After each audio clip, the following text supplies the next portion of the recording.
So I'm working on this 1970 Mustang convertible. There's not a whole lot of parts available for the convertible anymore. I replaced the top of the firewall on both corners. They were both totally rotted out. This is a panel of what I had started with. Someone else had already done previous repairs and just patched over what was already there. They didn't do a quality job, so I had to cut it out, form new panels out of flat stock sheet metal. They put 1-2 pieces on an old piece, and the reason you don't do a 90-degree weld, this is why. All that heat goes, as you're welding, all the heat's going to transfer up here, and it's not having nowhere to go.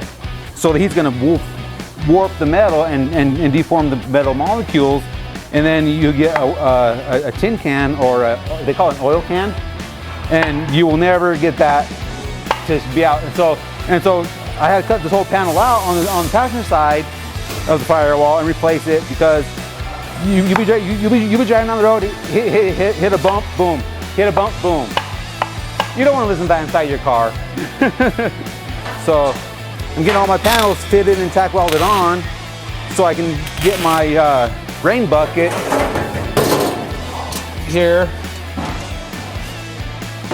to sit in its home. But before I can even get this on here, I had to repair all the previous bad repairs. So once again, quality counts. And then I'm going to work on my front aprons.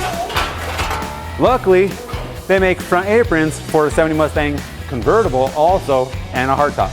So after I get this all buttoned up, I'm working on my panels to replace the old rusted ones also. So game on, here we go.